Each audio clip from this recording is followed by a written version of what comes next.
যাত্রীবাহী চলন্ত বাসে অষ্টম শ্রেণীর ছাত্রীকে গলায় কোপ দিয়ে খুনের অভিযোগ এক যুবকের বিরুদ্ধে। ঘটনাটি ঘটেছে কেতুগ্রামের কোমরপুর বাস স্ট্যান্ডের কাছে। মঙ্গলবার দুপুরে মাসির সাথে বাসে করে কান্দ্রা থেকে মাসির বাড়ি ফেরার পথে বাসের মধ্যেই লুটিয়ে পড়ে অষ্টম শ্রেণীর ছাত্রী জ্যোতি খাতুন।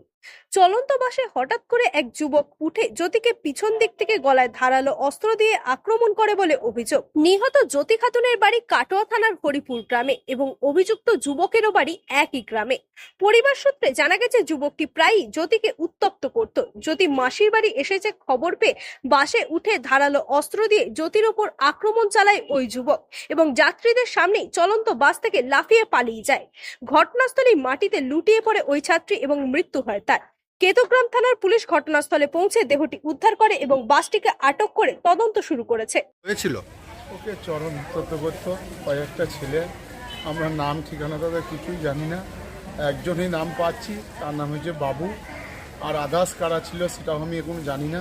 কিন্তু একার দ্বারাই মার্ডারটা হয় নাই, ওর সাথে আরও কোনো মদক আছে, কোনো লোক আছে, একার দ্বারাই হয় না। এই খুনের কারণ কি মনে হচ্ছে? খুনের কারণ কিছু বুঝতেই পারছি না, ওকে আমরা কিছু জানি না। ওকে জ্বালাতো, ওকে জ্বালাতো, ওকে চরম জ্বালাতো, বিরক্ত করতো। ও একেবারে চলে গেল মাসির বাড়ির ওখানে ছেলেগুলো। হ্যাঁ, কী করবো বলুন? একা কি হয়েছে মনে হচ্ছে? একা হয় না, একার দ্বারাই হয় না। একার সবচেয়ে এত বড় কাজ হতে পারে না, আরও 2-3 জন ছিল সাথে, একার দ্বারাই হয় না। তাহলে মহিলাদের নিরাপত্তা কোথায়? কিছুই নিরাপত্তা নেই, রাস্তাঘাটে যেই তো এই অবস্থা, কি নিরাপত্তা?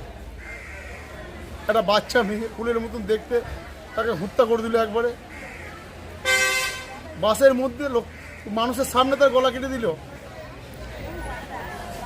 আরও তো সাইডে বসে 2-3 জন ছিল, কারা সেই ব্যক্তিগুলো আমরা নাম জানতে চাই। কি নাম আপনার? আমার নাম মন্টু শেখ, হরিপুর বাড়ি, কাটোয়া থানা।